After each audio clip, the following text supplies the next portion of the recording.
Selamat pagi Bapak Ibu Saudara sekalian. Ini hari ini adalah tanggal 18 April ya. Ini persis pada tanggal ini 18 April tahun 1521 ya. Itu Luther disidang di Worms lalu ya. Ada ini ya pernyataan yang terkenal itu ya. Sayangnya yang kita hafal adalah pernyataan yang kemungkinan besar itu menurut para scholars bukan dari Luther, yaitu "Here I stand, I cannot do others" itu ya. Itu kemungkinan besar sih bukan dari Luther, tapi yang dari Luther itu dia mengatakan kalimat kecuali saya ini diyakinkan oleh kesaksian kitab suci ya, atau oleh penalaran yang sederhana ya, karena aku ini terikat ya pada kitab suci,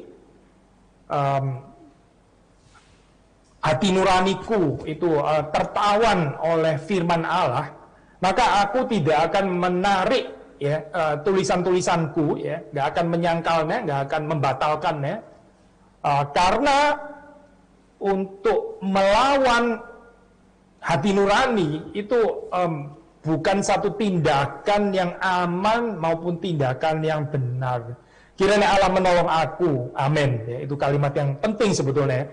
Tapi sayangnya banyak orang Protestan, termasuk mungkin orang Reform, lebih suka kalimatnya "Here I stand" gitu ya, misalnya ini apa Protestan stubbornness gitu ya, apa ini kengeyelan Protestan gitu ya, gua mau gini, lu mau apa gitu misalnya.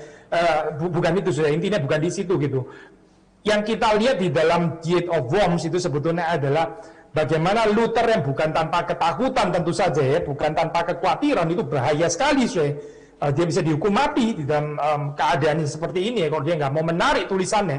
Tetapi dia diberikan keberanian oleh Roh Kudus ya untuk tetap mengikatkan dirinya pada kitab suci.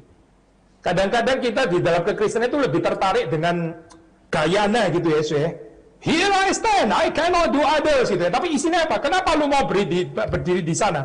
Ya pokoknya "Here I want to stand" gitu misalnya ya. Tapi nggak ada isinya sebetulnya. Nggak ada poinnya sebenarnya, dan kita bisa bahaya kalau mengembangkan apa ini kekristenan model seperti itu ya, kekristenan gaya tok, ini istilah Jawa Timur ya, kekristenan gaya doang gitu ini kekristenan yang sebetulnya nggak jelas gitu ya.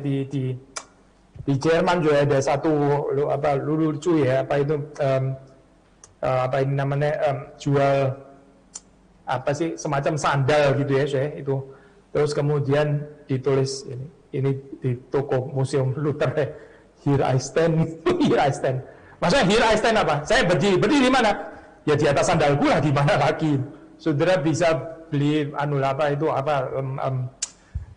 sepatu yang rada Lutheran gitu ya, yang ditulis "Here I stand" gitu. Ya, of course, kita semua akan stand di atas sepatu kita masing-masing. Tapi itu nggak ada theological meaning sama sekali gitu. Waktu Luther mengatakan kalimat ini ya, kalaupun katakanlah misalnya seandainya dia mengatakan "Here I stand", itu bukan nggak ada isinya where.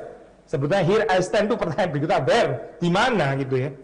Tidak lain, tidak bukan adalah di atas firman Tuhan itu, di atas pengajaran firman Tuhan. Kiranya ini pengenangan seperti ini ya, mengingat hari seperti ini menolong kita untuk lebih berani lagi ya, kita mengikatkan diri kita kepada firman Allah ya, membuat diri kita tertawan kepada firman Allah. Dan seperti sudah tahu ya, waktu kita mengingatkan diri kita kepada firman Tuhan itu bukan tanpa resiko ya. Seperti Luther bukan tanpa resiko. Luther bukan orang yang berkompromi, dan ini sudah bayangkan ya pada zaman itu ya, hampir boleh dikatakan itu absurd sekali ya, nggak ada kemungkinan ya berani melawan Pope ya, Paus itu, dan berani melawan Kaisar. Ini sudah nggak bisa lebih fatal lagi dalam hal ini. Kalau ada dua penguasa paling besar ya di dalam zaman Luther, itu adalah satu penguasa gereja ya, satu lagi penguasa negara penguasa negara, penguasa gereja, dan dua-duanya itu Luther tahu resikonya ya. Kalau nggak mau submit, tahu apa kemudian resikonya itu. Luther bukan nggak tahu, tapi dia berani ya, diberikan kekuatan oleh Tuhan untuk mengaku iman kepercayaannya sebagaimana yang dia pelajari dari firman Tuhan. Harap ini menjadi panggilan kita, panggilan gereja kita ya, di tengah-tengah dunia yang sulit ini ya. Doakan saya di dalam pergumulan ini ya, kita di di Harapan Indah ya, ada ada ini ke depan bisa eksistensi kita, ya maksudnya keberadaan kita di sana itu bisa lebih jelas gitu ya. Untuk sementara ini kita melalui medsos, mungkin melalui media elektronik ya, tapi kita tentu saja kita berharap juga keberadaan kita di Bekasi ini bisa dipakai Tuhan untuk bisa menjangkau lebih banyak jiwa yang ada di sana ya, mengenal Tuhan. Nah, hari ini kita juga akan ada sakramen perjamuan kudus ya, tapi sebelumnya kita akan merenungkan firman Tuhan. Mari kita membuka dari Matius pasal yang kelima. Saya juga khotbah ini yang sama di Kelapa Gading ya tadi. Matius pasal yang kelima, kita membaca ayat 17, 18, 19, 20. Saya membaca untuk kita semua. Janganlah kamu menyangka bahwa aku, ini yang mengatakan Tuhan Yesus ya, bahwa aku datang untuk meniadakan hukum Taurat atau kitab para nabi. Aku datang bukan untuk meniadakannya, melainkan untuk menggenapinya. Karena aku berkata kepadamu, sesungguhnya selama belum lenyap langit dan bumi, satu iota atau satu titik pun tidak akan ditiadakan dari hukum Taurat sebelum semuanya terjadi. Karena itu siapa yang meniadakan salah satu perintah hukum Taurat sekalipun yang paling kecil dan mengajarkannya demikian kepada orang lain, ia akan menduduki tempat yang paling rendah di dalam kerajaan sorga. Tetapi siapa yang melakukan dan mengajarkan segala perintah-perintah hukum Taurat, ia akan menduduki tempat yang tinggi di dalam kerajaan sorga. Maka aku berkata kepadamu, jika hidup keagamaanmu tidak lebih benar daripada hidup keagamaan ahli-ahli Taurat dan orang-orang Farisi, sesungguhnya kamu tidak akan masuk ke dalam kerajaan sorga. Demikian bacaan firman Tuhan, mari kita masuk dalam doa. Tuhan, berkatilah perenungan pagi hari ini. Tuhan, tolong supaya kami semua bisa mengerti apa yang menjadi kehendak Tuhan. Berkati hamba-Mu yang menguraikan, berkati setiap kami yang mendengarkan, baik hadir di lokasi maupun yang mengikuti di rumah kami masing-masing, dan tolong supaya tidak ada halangan di dalam internet connection. Terima kasih Tuhan, Kau bekerja di tengah-tengah kami dengan Roh-Mu yang kudus. Demi Yesus Kristus kami berdoa. Amin. Nah, saudara, kita membaca bagian ini ya, membicarakan relasi Yesus dan hukum Taurat. Atau kalau untuk kita, ya ini bagaimana kita ini sendiri ya, melihat fungsi Taurat di dalam kehidupan kita. Nah, ada orang yang salah mengerti ya, saudara, salah mengerti. Mungkin khususnya karena ya dipengaruhi oleh teologinya Paulus, tapi bukan Paulus mengajarkan demikian, melainkan mereka yang salah mengerti menafsir teologi Paulus. Seperti seolah setelah Yesus datang, ya itu Torah itu ditiadakan. Nah, memang kalimat-kalimat tertentu daripada Paulus seperti sudah tahu ya, di dalam Galatia ya, di dalam Galatia lebih lagi, tapi juga di dalam Roma ya, itu ada kalimat-kalimat seperti freedom from the law ya, bebas ya dari, dimerdekakan dari Torah, dari hukum Taurat. Lalu kemudian ada kalimat ini ya, mati terhadap Taurat ya. Belum lagi terus kemudian dikontraskan yaitu hidup di bawah hukum Taurat atau di bawah kasih karunia ya. Sehingga orang bisa salah menafsir, sekali lagi ya, ini bukan Paulus yang salah ya, Paulus sih nggak bersalah. Tapi orang bisa salah menafsir seperti kayak seolah-olah kehidupan orang Kristen, orang yang percaya itu sudah nggak usah lagi urusan dengan Taurat gitu. Kita yang penting percaya kepada Yesus Kristus. Tetapi sudah membaca di dalam bagian ini ya, Matius dengan jelas mengajarkan bahwa Yesus sendiri mengajarkan bahwa Dia datang bukan untuk meniadakan hukum Taurat atau kitab para nabi. Dia datang bukan untuk meniadakannya ya. Melainkan apa saudara? Menggenapinya. Apa artinya saudara? Apa artinya? Yesus datang bukan meniadakan tetapi menggenapinya. Ini istilah bahasa Indonesia ini baik sekali ya, saya pakai istilah menggenapi. Yesus adalah penggenapan daripada hukum Taurat. Nah, kita hari ini perjamuan kudus ya, kita bisa mengaitkan dengan perenungan ini. Sudah tahu di dalam perjanjian lama yaitu orang Israel ada korban penghapus dosa ya. Ini imam besar yang masih mempersembahkan itu ya, mewakili seluruh umat Israel. Dia membawa domba yang tidak bercacat ya, di hadapan Tuhan untuk korban penghapus dosa. Nah, kita tahu di dalam perjanjian baru ya dicatat bahwa Yesuslah sang anak domba Allah itu ya. Dialah sebetulnya yang dimaksud. Dialah penggenapan daripada ritual di perjanjian lama itu ya, sehingga dia menggenapkan.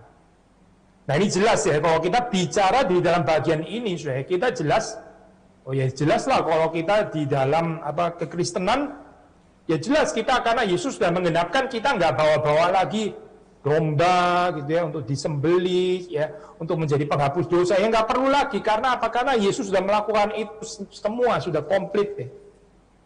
Tetapi sudah perhatikan, bukankah orang Kristen ya bersama dengan Kristus, kita yang mengaku percaya kepada Yesus Kristus, kita yang mengaku pengikut Kristus, bukankah ya kita juga mengajarkan bahwa kita mesti mempersembahkan diri kita, mengorbankan diri kita juga di atas mezbah Tuhan.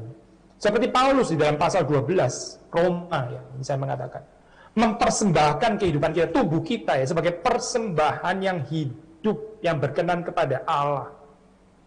Jadi saudara melihat di sini ya, waktu kita bicara Torah, ya betul sih, mempersembahkan korbannya itu ya, itu nggak ada lagi karena Yesuslah sang anak domba Allah. Tapi saudara perhatikan ya, perintah untuk mempersembahkan diri, perintah untuk mengorbankan ya, tidak hal ini memang bukan lagi mengorbankan domba, tapi mengorbankan diri kita sendiri ya, sebagai dombanya Kristus, itu nggak pernah berhenti saudara. Jadi ada kebahayaan ya saudara, kekristenan yang mengerti anugerah itu secara keliru, mengerti perjamuan kudus secara keliru, hanya bicara tentang pengampunan dosa, tapi terus kemudian nggak diikuti, nggak disertai dengan perintah Tuhan. Nah, bicara tentang perintah Tuhan, memang kita ini ya mesti mengerti gitu dalam keunikan pandangan reform dalam ini ya tentang teologi Torah atau mengkhotbahkan Torah. Mungkin kita lebih akrab dengan pengertian seperti yang diajarkan oleh Luther, yang mana juga ini sebetulnya Paulus ya, Paulus bukan original dari Luther, tapi Calvin juga memahami ini ya, pengertian ini sama gitu, ini diterima, tapi ada nuans, ada tambahan yang ditekankan di dalam reform teologi, yaitu seperti sudah tahu ya, dari Torah ya, pemberitaan Torah, kita itu sadar bahwa kita ini sudah berdosa di hadapan Tuhan. Saya ambil contoh ya, misalnya perintah, katakanlah perintah apa sih? Perintah kasihilah Tuhan Allahmu dengan segenap hatimu, dengan segenap akal budimu, segenap kekuatanmu, segenap jiwamu. Ya. Waktu ini diberitakan ya, kasihilah Tuhan Allahmu dengan segenap ya, semuanya ini tadi. Lalu respons kita seharusnya yang pertama adalah, saya ini adalah orang-orang yang sudah berdosa di hadapan Tuhan. Saya perlu pengampunan Tuhan, karena saya tidak mengasihi Tuhan Allahku dengan segenap hatiku, dan mengasihi Dia dengan segenap akal budiku, dan mengasihi Dia dengan segenap kekuatanku, dan mengasihi Dia dengan segenap jiwaku. Lalu kita sadar ya bahwa kita ini kurang mengasihi Tuhan, bahwa kita membutuhkan pengampunan di dalam Yesus Kristus. Kita datang kepada Injil. Nah, ini mengkhotbahkan Torah ya, Taurat untuk membawa kepada kesadaran dosa, yang kemudian akhirnya membawa orang itu untuk percaya kepada Kristus yang diberitakan di dalam Injil. Nah, ini sangat ditekankan di dalam Luther. Tapi sekali lagi saya, Luther bukan original, dia itu mengambil dari Paulus sebetulnya ya. Tapi Calvin kemudian ini ya, ini Calvin ini dalam hal ini bukan cuma Pauline tapi juga Matean, dia sangat dipengaruhi oleh teologinya Matius ya. Matius kalau kita melihat di dalam bagian penekanannya adalah orang Kristen, orang percaya itu tetap berurusan dengan Torah. Jadi ini berurusan dengan Torah bukan cuma di dalam pengertian bahwa dia sadar bahwa dia adalah orang yang sudah berdosa dan kemudian dia perlu datang kepada Injil. Lalu setelah Injil ya sudah, berarti dia sudah dimerdekakan gitu ya dari Torah gitu misalnya, freedom from the law gitu misalnya ya. Tapi dikembalikan lagi kepada Torah. Kalau pinjam istilahnya Paulus, sekarang dia bisa menaati ya, Taurat itu bersama dengan Kristus. Waktu diberitakan kasihilah Tuhan Allahmu dengan segenap hatimu, dia akan mendengarnya ini bukan hanya sebagai satu teguran ya bahwa dia ini kurang mengasihi Tuhan, tapi dengan mendengar kalimat seperti ini, kasihilah Tuhan Allahmu dengan segenap hatimu, itu hatinya itu dibakar, hatinya dibakar. Dia tahu bahwa mengasihi Tuhan dengan segenap hati itu membebaskan dia ya daripada berhala-berhala yang ada di dalam dunia ini. Dia akan menaati ini dengan bahagia, dia akan menaati ini dengan kerelaan, dengan sukacita. Roh Kudus akan memampukan dia ya, untuk mengasihi Tuhan Allahnya itu dengan segenap ini. Nah, ini yang disebut dengan penggunaan ketiga ya dari hukum Taurat. Jadi penggunaan ketiga ini cuma bisa dimengerti oleh orang-orang yang lahir baru. Orang-orang yang belum dilahir barukan nggak akan mengerti aspek ini. Waktu mereka mendengar pemberitaan Torah, mereka hanya akan merasa apa ya, tertegur, terus kemudian ya seperti kayak dikutuk gitu misalnya ya. Tapi mereka nggak melihat satu perspektif anugerah di sini. Ada orang datang ke gereja, mereka waktu datang ke gereja, mereka mendengar, aduh khotbahnya keras ya, banyak tegurannya gitu. Kita selalu ada perintah-perintah, kurang pembicaraan janji Tuhan. Nah memang kadang-kadang sih hamba Tuhan bisa nggak balance ya. Kalau itu adalah persoalan pada hamba Tuhannya mesti berubah lah dalam hal ini. Kita hamba Tuhan saudara mesti berhati-hati ya untuk nggak mengkhotbahkan perintah-perintah Tuhan itu secara legalistik ya, yang nggak ada perspektif anugerahnya, menuntut orang untuk masuk kepada higher life, kehidupan yang lebih tinggi, lebih pious, lebih suci, lebih benar dan sebagainya. Tapi sebetulnya nggak ada pembicaraan tentang anugerah di sana ya. Ini bisa menjadi spiritualitas agama dari bawah, nggak ada bedanya nanti dengan kepercayaan-kepercayaan yang lain gitu. Kekristenan itu unik karena kita percaya keagamaan kita itu adalah dari atas diberikan kepada kita ya, datang dari atas. Hidup ini adalah anugerah. Seperti waktu saudara perjamuan kudus ya, nanti saudara mengangkat roti dan cawan, itu kita bukan mempersembahkannya kepada Tuhan, bukan. Tetapi ini adalah Bapa yang mempersembahkan anaknya ya bagi saudara dan saya. Perjamuan kudus ini bukan persembahan kita ya untuk menyenangkan Bapa, bukan. Tapi ini adalah Bapa yang sudah mengaruniakan anaknya ya untuk menjadi tebusan bagi kita. Sama saya waktu kita mendengar khotbah. Ini adalah anugerah Tuhan, di mana Tuhan itu menyatakan kehendaknya kepada saudara dan saya. Khotbah itu penekanannya bukan saya ini adalah orang yang tenang, orang yang fokus waktu dengar khotbah. Saya ini adalah orang yang smart, adalah orang yang pinter, bisa mencerna khotbah-khotbah yang rumit gitu misalnya.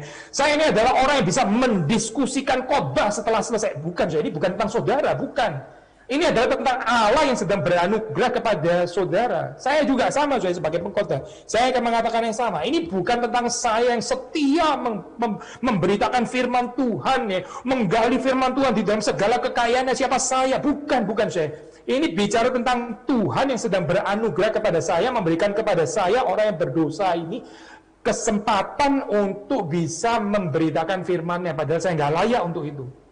Sudah mengerti ya, seluruh kehidupan kita ini dibangun dari cerita anugerah.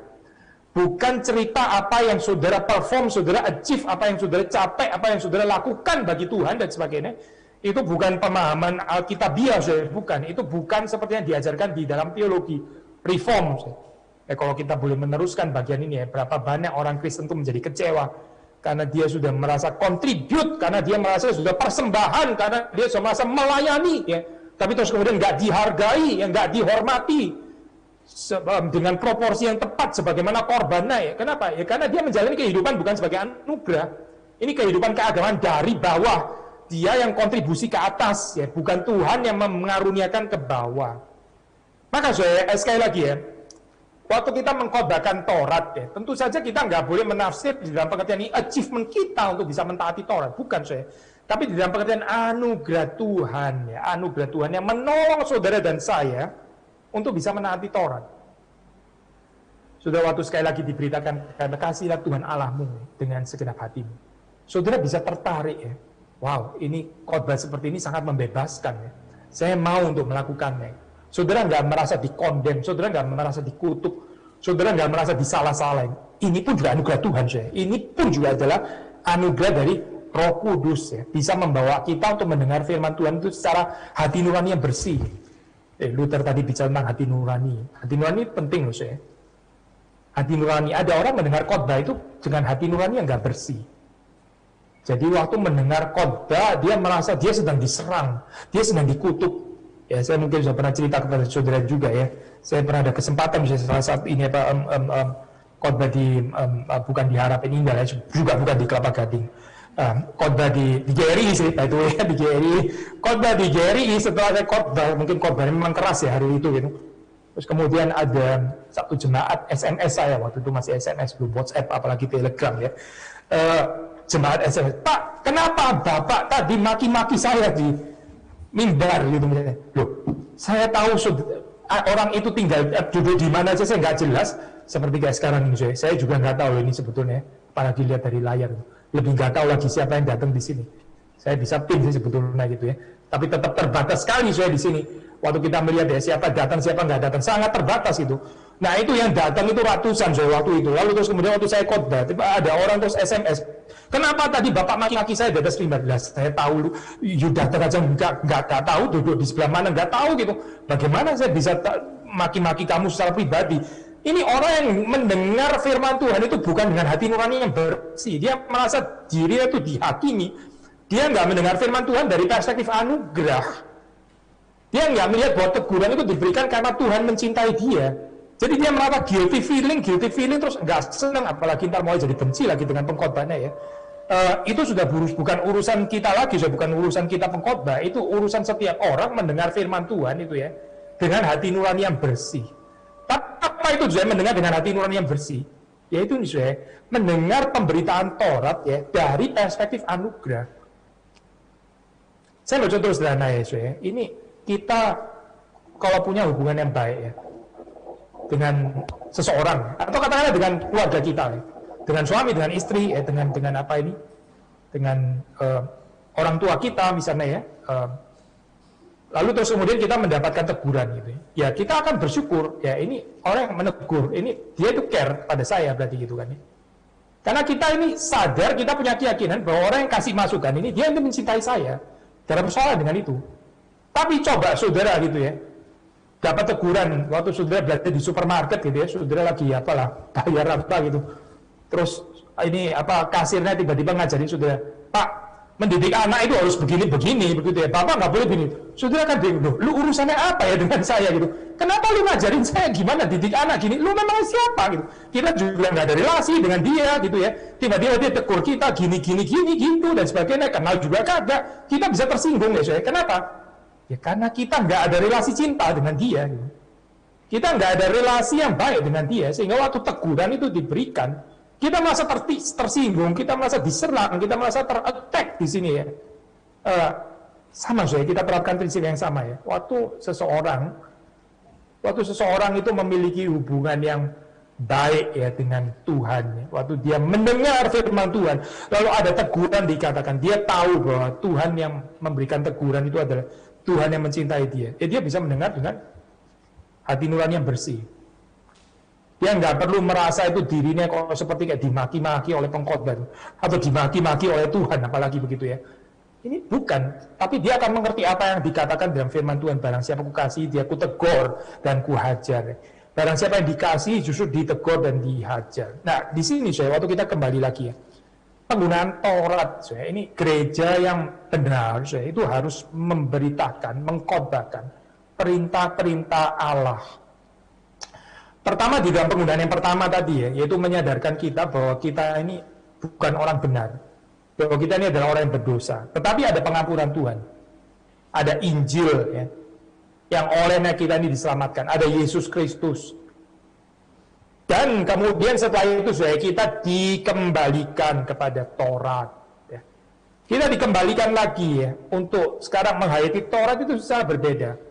Bukan hanya untuk menyadarkan kita bahwa kita ini adalah orang yang berdosa, tapi sekarang untuk membakar hati kita ya, untuk betul-betul menaati Taurat itu dengan sukacita. Itu salah satu ayat favorit saya dalam Mazmur 1 itu ya. Yang kesukaannya itu merenungkan Taurat itu siang dan malam. Saudara perhatikan ya, yang kesukaannya, bukan yang kewajibannya. Apalagi yang keterpaksaannya, bukan keterpaksaannya, yang kesukaannya, merenungkan Taurat Tuhan itu siang dan malam.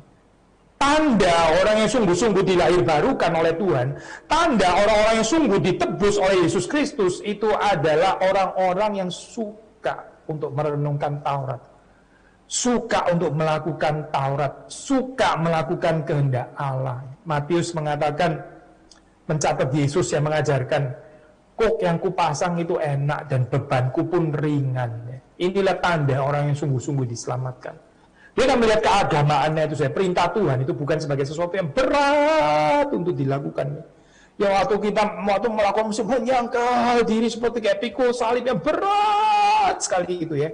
Saya khawatir orang yang seperti ini belum dilahirbarukan loh, meskipun dia katakanlah mengerti semacam kekristenan gitu ya, dia tahu informasinya apa, perintahnya, Tapi dia setiap kali kok rasa berat sekali gitu ya di dalam kehidupannya ya.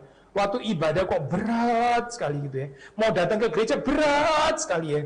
Mau mendukung persembahan pekerjaan Tuhan berat sekali ya. Mau berdoa berat ya. Mau ikut PA berat dan sebagainya. Waduh kok semuanya berat. Padahal Yesus bilang itu kuknya enak dan bebannya ringan. Kenapa kok bisa jadi berat? Kemungkinannya cuma dua. Kemungkinan ini Yesus salah, saya yang benar. Atau Yesus benar, saya yang salah. Ya sudah tahu lah yang mana. Pasti Yesus yang benar, kita yang salah. Jadi kalau Yesus bilang bebannya ringan, ya ringan itu ringan. Kalau dibilang kok kayak enak, enak ya itu enak. Saya bukan mengatakan bukan tanpa penyangkalan diri ya. Bukan tanpa pergumulan, bukan itu poin saya. Tapi waktu kita dimampukan oleh Roh Kudus ya. Kita waktu melakukannya itu ada ketenangan, ada kelegaan. Ya, kita menjalankannya itu ya, ada istirahat ya. Bukan dengan gelisah, bukan, tapi dengan istirahat. Nah, maka kembali lagi kepada ayat yang kita bahas ya pada hari ini ya. Saudara membaca di situ. Yesus datang itu bukan untuk meniadakan hukum Taurat. Di dalam diri orang percaya, orang yang dilahirbarukan. Itu hukum Taurat bukan dibatalkan terus nggak ada lagi. Kita nggak usah lagi berurusan dengan hukum Taurat, bukan. Tapi hukum Taurat masih tetap ya. Yesus menggenapinya. Sekarang berarti apa Waktu kita menaati Taurat ya, kita menaatinya itu bersama dan di dalam pribadi Kristus. Ketaatan kita itu bukan lagi tanpa Kristus. Orang yang menaati Taurat tanpa Kristus ya, dia legalistik Saya ambil contoh sederhana Misalnya kita bicara tentang Sabat saja ya, Sabat, hukum Sabat. Sudah tahu hukum Sabat kan? Ada orang itu observe Sabat ya, bahkan orang Reform di dalam hal ini ya. Sebagian orang Reform itu mengobserve Sabat ya, dia itu menjalankan Sabat. So demikian ketat ya sampai misalnya ya, dia hari Minggu itu nggak mau makan di restoran ya, bukan nggak boleh makan ya, makan ya masak sendiri di rumah. Tapi nggak pergi ke restoran karena ini hari Sabat gitu ya. Terus kemudian dia nggak naik kendaraan umum misalnya ya. Hari Sabat itu nggak naik kendaraan umum. Ya oke lah, orang kalau rumahnya nggak jauh dari gereja dia bisa jalan gitu ya. Di Belanda gitu misalnya ya, gereja itu ya di pusat kota gitu ya. Orang kalau tinggal di kota, apalagi kalau kota zaman dulu itu kecil gitu ya, ya orang bisa jalan memang ke gereja gitu. Tapi ya orang kalau tinggal di Jakarta gitu misalnya ya, dia kebaktian dan dia nggak punya mobil, dia nggak punya naik kendaraan umum, mesti jalan. Dia jalan jam berapa? Jalan jam 4 pagi itu bagaimana ya? Nah ini bisa sangat menyulitkan ya. Tapi certain orang Reform bahkan masih observe Sabat itu seperti itu. Nah kita terus terang di gereja kita kan nggak seperti itu ya. Tapi begini kita nggak seperti itu nih, ada kebahayaannya dalam pengertian gini waktu Yesus datang ya, dia itu menggenapi Sabat, betul. Menggenapi Sabat di dalam pengertian apa? Bahwa sekarang ya perhentian itu bukan perhentian karena di dalam harinya ya, tapi sekarang kita berhenti di dalam Kristus. Kristuslah Sabat itu ya. Kita menikmati peristirahatan ini di dalam Kristus. Tapi kalau kita sekedar cuma, saya nggak mau lah seperti orang Reform kaku itu ya, yang nggak mau makan di restoran gitu, saya nggak mau lah, itu legalistik seperti itu. Nah, saya sebagai orang Kristen, saya bebas ya, saya sudah bebaskan daripada hukum Taurat. Memang saya kalau mau makan restoran pada hari Minggu, lu mau apa gitu misalnya. Nah ini nggak ada Kristus di sini Ini rada apa ya? Ini bicara penafsiran yang keliru, individual freedom gitu ya. Ini seperti menafsir keliru Diet of Worms yang tadi Luther gitu ya. Protestan stubbornness gitu misalnya. Inilah ya kengeyelan orang Protestan ya. Here I stand, I cannot do others gitu. Di sini saya berdiri ya. Kalau saya mau di sini, lu nggak usah goyang. Lu mau apa gitu ya. Pokoknya keyakinan individu saya seperti ini. Wah sangat salah mengerti ya. Protestan itu bukan tentang itu, bukan. Ini tentang keterikatan kepada firman Allah, keterikatan kepada kitab suci. Protestan itu bicara tentang, kalaupun kita bilang kita nggak menghayati sahabat seperti itu, ini karena saya sekarang menikmati istirahat di dalam Kristus. Pada hari Minggu saya sedang beristirahat di dalam Kristus. Jangan tanpa Kristus Karena kalau tanpa Kristus ya kita liberal lah ini bukan penghayatan Taurat yang benar Kita bilang hukum Taurat sudah nggak ada lagi, saya sudah bebas, nggak perlu lagi, mau makan apa terserah begitu ya. Tapi terus kehidupan kita juga nggak ada kaitannya dengan beristirahat di dalam Kristus, Nggak ada kaitannya dengan mempersembahkan diri sebagai korban ucapan syukur seperti Kristus yang sudah mempersembahkan dirinya juga. Nggak ada persembahan diri juga. Terus kita bilang, saya bahkan bebas daripada mempersembahkan diri. Sebentar, saya, ini Injil yang mana? Injil yang mana? Ini bicara Kristus yang mana maksudnya? Karena Kristus yang di dalam kitab suci itu bukan tanpa Taurat. Sebagaimana Taurat bukan tanpa Kristus, Kristus juga bukan tanpa Taurat. Maka orang Kristen yang menghayati kita yang percaya kepada Kristus, gak ada lagi Taurat, itu berbenturan sesuai dengan apa yang diajarkan Matius di sini. Matius memberikan kepada kita pengajaran yang jelas di sini. Yesus datang bukan untuk meniadakannya, melainkan untuk menggenapinya. Jadi saudara tidak lagi misalnya dalam pandangan ini, tidak lagi beristirahat pada hari Sabat ya. Karena Yesus Kristus itulah Sabatnya kita. Maka kita sekarang beristirahat di dalam Kristus. Itu maksudnya, saya. Bukan saya observe, nggak observe hari Sabat, saya makan restoran, nggak makan restoran, terserah saya. Itu sudah jadi autonomous freedom. Jadi kebebasan individu kita sendiri. Nggak ada pemahaman tentang kristologi di sini, nggak ada. Liberal, saya ini di dalam pengertian seperti ini. Maka hati-hati ya, saya. Mengerti Taurat tanpa Kristus. Hati-hati juga mengerti Kristus tanpa Taurat. Yesus mengatakan, aku berkata kepadamu sesungguhnya selama belum lenyap langit dan bumi ini, satu iota atau satu titik pun tidak akan ditiadakan dari hukum Taurat sebelum semuanya terjadi. Kapan itu langit dan bumi itu lenyap? Ya, ini eskatologi kan ya. Langit dan bumi itu lenyap. Ya waktu eskatologi gitu ya, itu langit dan bumi lenyap. Selama langit dan bumi belum lenyap ya, itu nggak ada satu iota atau satu titik pun itu akan ditiadakan dari hukum Taurat. Nah, so waktu kita bicara eskatologi ini agak kompleks ya. Kita tahu ya, ini eskatologi itu bukan cuma bicara not yet, tapi bicara already juga. Bukan bicara belum, tapi juga bicara sudah. Nah, waktu Yesus datang ya, ke dalam dunia, dia itu sudah mengenapi, sudah. Meskipun ada belumnya juga, karena dia akan datang kembali ya. Tapi Yesus ini adalah penggenapan eskatologis ini. Sehingga waktu sudah melihat ya, ini di dalam khususnya di dalam perikop berikutnya, Yesus itu mempunyai otoritas ya untuk menafsir Taurat itu seperti apa. Karena dialah penggenapan daripada Taurat itu. Jadi waktu Yesus datang, dia sendiri memberikan penafsiran yang otoritatif terhadap Taurat itu seharusnya bagaimana? Karena ada existing, ada interpretasi yang sudah ada gitu ya, ini secara tradisional ya, oleh ahli-ahli Taurat ya. Tetapi sebetulnya salah ya, keliru gitu. Mereka nggak mengerti Taurat. Ya, salah satu alasannya adalah mereka nggak mengerti Taurat karena mereka nggak menerima Kristus. Nggak ada orang bisa mengerti Taurat tanpa Kristus, itu tidak ada. Termasuk yang di dalam Perjanjian Lama. Itu mereka mengerti Taurat pun juga ya, bukan tanpa Kristus, meskipun Kristus belum datang. Karena Taurat itu semuanya menunjuk kepada Kristus. Ya, Musa itu menunjuk kepada Kristus, ya, Samuel menunjuk kepada Kristus, ya, Daud menunjuk kepada Kristus, ya, Bait Suci menunjuk kepada Kristus, Tabernakel menunjuk kepada Kristus, ya, Promised Land itu juga menunjuk kepada Kristus, ya.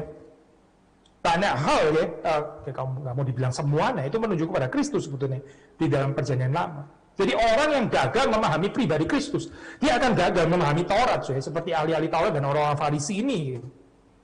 Maka di sini saudara membaca ya, ayat 18 itu mengatakan selama belum lenyap langit dan bumi ini, satu titik satu iota tidak akan ditiadakan dari hukum Taurat. Nah, ini setidaknya mengajarkan bahwa apa ya, pembacaan Matius itu nggak boleh berpikir secara keliru ya, seperti pembaca Paulus yang keliru. Bukan Paulusnya yang keliru ya, pembaca Paulus yang keliru. By the way, kita juga bisa menjadi pembaca Paulus yang keliru ya, itu menganggap karena ada istilah merdeka dari Taurat, bebas dari Taurat, terus kemudian mati dari Taurat, oh berarti Taurat nggak ada lagi di dalam kehidupan orang percaya, yang ada cuma Injil. Wah, ini fatal sekali, Itu bukan ajaran Alkitab, bukan. Itu bukannya diajarkan dalam teologi reform. Yang diajarkan itu adalah sebelum lenyap langit dan bumi ini, satu iota atau titik pun tidak akan ditiadakan dari hukum Taurat. Sebelum semuanya itu terjadi. Nah ini saya istilah sebelum semuanya itu terjadi. Apa sih ini? Sebelum semuanya, kapan ini terjadi? Ini terjadi digenapkan di dalam pribadi Kristus. Jadi Kristus ini adalah waktu dia datang pertama ya, ini adalah penggenapan ya daripada Taurat saya. Sehingga kita sekarang bisa menaati Taurat ya di dalam Yesus Kristus. Waktu kita diberitakan kalimat ya, jangan ada padamu Tuhan Allah yang lain ya, selain daripada Tuhan, menyembah Dia dengan segenap hati kita ya. Jangan ada padamu Allah-Allah yang lain. Kita bisa menaati ini bersama dengan Yesus Kristus. Ya pertama tentu saja kita menyadari bahwa kita ini memang banyak berhala di dalam kehidupan ini. Kita membutuhkan pengampunan Tuhan, kita membutuhkan pertobatan. Tapi nggak berhenti di sini, saya. Setelah kita menerima pengampunan dari Tuhan, ya kita sekarang dimerdekakan, ya kita dikuduskan. Melalui apa, saya? Ya melalui perintah-perintah Taurat ini yang kita taati. Ya. Ini menjalani proses pengudusan. Orang yang lahir baru dikuduskan melalui juga ketaatannya kepada Taurat, tapi bukan tanpa Kristus. Saudara melihat pemuda kaya itu ya, dia nggak berhasil ya untuk melepaskan diri daripada berhala hartanya. Hartanya itu menjadi berhala. Nah, saudara di situ melihat di dalam cerita itu ya, Yesus sebetulnya mau membebaskan dia, tapi untuk menggantikan berhalanya itu apa sih? Tidak lain tidak bukan adalah pribadi Yesus Kristus sendiri yang membuat dia bisa menggantikan kalau seandainya dia mau taat ya, bebas daripada berhala keuangannya itu ya, berhala hartanya, itu adalah cuma satu, yaitu pribadi Yesus Kristus. Jadi sudah melihat di dalam cerita itu ya, kemungkinan ya, untuk bisa menaati hukum yang pertama, jangan ada padamu Allah yang lain. Uangmu yang kamu cintai itu ya, kita bisa bebas dari situ. Dari mana sih? Kalau kita itu mencintai Yesus Kristus, kalau kita mau mengikut Kristus. Sudah melihatkan di sini kan ya, nggak mungkin ada ketaatan terhadap hukum pertama. Jangan ada padamu Allah-Allah yang lain. Itu di luar Kristus, tanpa Kristus itu nggak mungkin. Kita cuma bisa menaati hukum itu ya. Waktu kita ini menjadikan Kristus ya sebagai yang kita sembah, sebagai yang kita cintai dengan segenap hati kita, segenap kekuatan, segenap akal budi kita, dan seterusnya. Maka sudah membaca ini ya di dalam ayat yang ini ya, sebelum semuanya terjadi, sesungguhnya semua itu sudah terjadi di dalam Yesus Kristus, dan Yesus Kristus ini nggak adalah penggenapan daripada hukum Taurat itu. Karena siapa yang meniadakan salah satu perintah hukum Taurat, sekalipun yang paling kecil, mengajarkannya demikian kepada orang lain, dia akan menduduki tempat yang paling rendah di dalam kerajaan sorga. Tapi siapa yang melakukan dan mengajarkan segala perintah-perintah hukum Taurat, ia akan menduduki tempat yang tinggi di dalam kerajaan sorga. Nah, soalnya kalau kita baca sepintas seperti kayak apa ya, ini bicara kasta-kasta atau apa ya di dalam kerajaan sorga. Dan itu sesuai kerajaan sorga yang dimaksud Matius itu bukan cuma yang akan datang ya, tapi juga di sini dan sekarang gitu. Ini realita hidup di dalam pemerintahan Allah maksudnya ya, Kingdom of Heaven, termasuk di sini dan sekarang. Tapi kalau di sini dan sekarang kok jadi ada first class, second class citizen gini ya, ini apa maksudnya gitu? Penekanannya bukan di sana, saya di dalam hal ini saya sepakat ya, maksudnya saya setuju dengan penafsiran daripada R.T. France ya. Dia mengatakan kalau kita tafsir seperti itu, saya ini akan berbenturan dengan ayat-ayat yang lain yang ada di dalam Injil Matius ya. Ada di dalam ayat-ayat yang lain di dalam Injil Matius, saudara mendapati bahwa misalnya ya di dalam pasal yang ke-18, pasal yang ke-20. Itu dikatakan siapa yang terbesar di dalam kerajaan sorga, itu adalah yang terendah. Ini prinsip yang jungkir balik ini ya saya. Jadi ini ayat ini bukan mau, jadi kamu kalau mau terlihat sebagai jenderal di dalam gereja gitu ya, orang penting di dalam gereja gitu ya, orang yang harus disegani di dalam gereja ya, terus khotbahlah tentang Taurat gitu. Karena ayat ini bicara barang siapa memberitakan tentang Taurat ya, dia akan tinggi posisinya di dalam kerajaan sorga. Wah, ini motivasi kita bisa kacau balau saya kalau kita mengerti seperti ini ya. Ayat ini ya sebetulnya adalah pesannya mau mengencourage kita, mau mendorong kita supaya kita jangan tidak mengajarkan Taurat. Itu saja gitu. Kita ini dipanggil ya untuk memberitakan Taurat, Bukan berarti kita orang Kristen yang sudah percaya kepada Injil terus nggak perlu lagi khotbah Taurat. Taurat itu penting saya untuk dikhotbahkan. Karena apa saya? Ya kalau pinjam dari perspektif tadi ya. Ya pertama seperti dikatakan oleh Yesus sendiri ya, ini bukan ditiadakan. Dan kalau kita hayati apalagi di dalam reform teologi ya, ada penggunaan ketiga daripada hukum Taurat ini.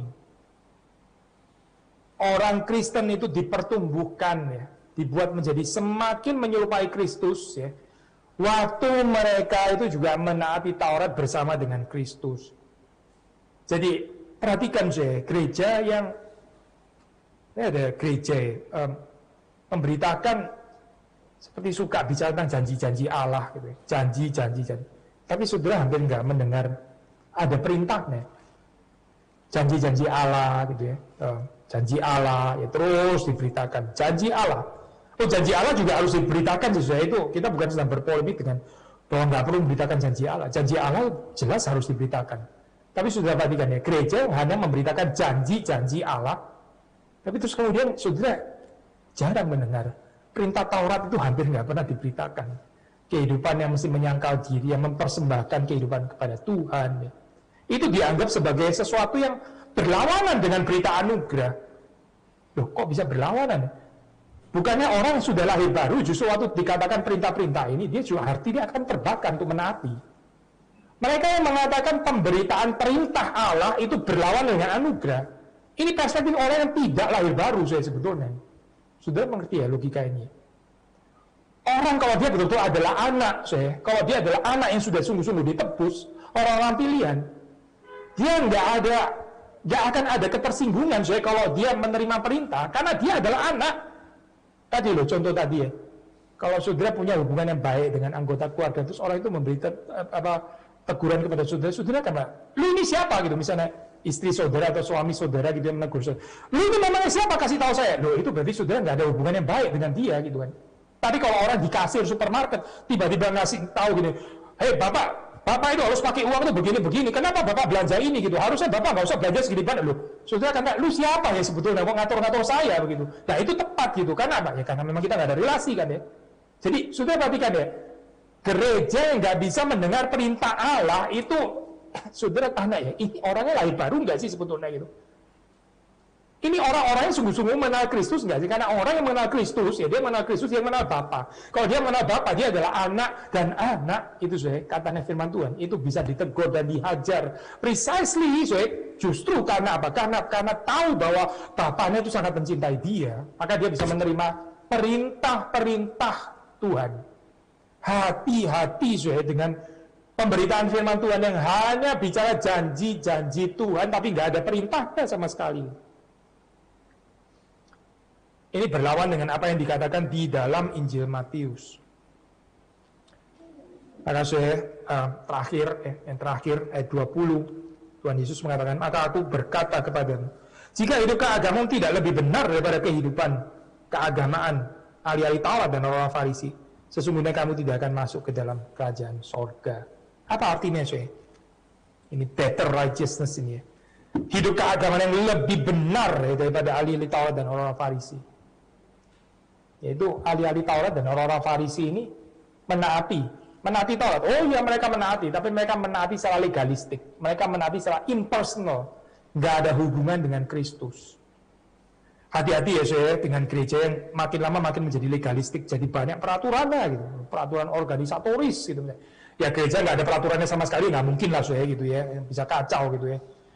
Pasti perlu peraturan gitu, tapi hati-hati ya, bergerak kepada arah akhirnya peraturan-peraturan menjadi makin rumit, terus akhirnya kok jadi menghalangi kita mencintai dengan bebas gitu ya. Nah ini kita mesti berhati-hati saya. Gereja kita nggak kebal ya saya, gereja kita nggak kebal dengan peraturan-peraturan ini akhirnya jadi rumit sekali gitu ya. Kok susah benar ya kekristenan gitu ya, mau melayani saja banyak peraturannya gitu misalnya ya. Hati-hati ya saya. Sekali lagi, saya nggak mau ditarik kepada ekstrem. Gereja kalau nggak boleh ada peraturan sama sekali ya susah lah saya. Saudara misalnya datang, terus saya mau bawa pulang mimbarnya nggak apa-apa ya, karena kita orang Kristenan kita saling mencintai, saya bawa pulang mimbarnya nggak bisa lah saya. ini salibnya bagus ya, saya di rumah belum ada salib, dan salib ini kayaknya cukup untuk ruangan saya, cukup gede di rumah. Saya bawa pulang ya setelah ini, ya nggak bisa lah sudah bawa pulang salib di gereja itu nggak bisa gitu. Pasti harus ada peraturannya di sini ya, nggak mungkin nggak ada peraturan sama sekali gitu. Tetapi yang kita mau katakan adalah hati-hati ya dengan peraturan-peraturan yang akhirnya memenjarakan kita ya, bukan membawa kita kepada kehidupan yang lebih melayani, lebih mencintai Tuhan, lebih mempersembahkan diri, tapi justru menghalangi itu. Karena saking banyaknya peraturan gitu ya, saking banyaknya ketakutan, tadi orang ini salah, itu salah, ini salah, itu salah, semuanya salah. Jadi akhirnya apa ya? Diam pun juga salah sebetulnya, soalnya. Yesus membebaskan kita ya daripada observance, law observance yang keliru seperti ini ya, yang rumit sekali di dalam peraturan-peraturan manusia ya. Tetapi Yesus membawa kita ya untuk menaati peraturan-peraturan Taurat itu ya, maksud perintah-perintah Allah itu ya, di dalam kaitan cinta kita kepada Kristus. Nah ini yang disebut dengan better righteousness. Kenapa better righteousness? Kenapa keagamaan yang lebih baik? Karena kita melakukannya itu bukan karena harus, bukan karena terpaksa, bukan karena disuruh ya, bukan karena namanya peraturan-peraturan ya kita harus mengikutinya gitu. Bukan, karena kita mencintai Allah. Karena saudara dan saya mencintai Tuhan, maka kita rela untuk menaati perintahnya. Nah ini baru kita bicara tentang keagamaan yang lebih benar daripada hidup keagamaan ahli-ahli Taurat dan orang-orang Farisi. Kiranya Tuhan menolong kita, dan hari ini kita perjamuan kudus ya.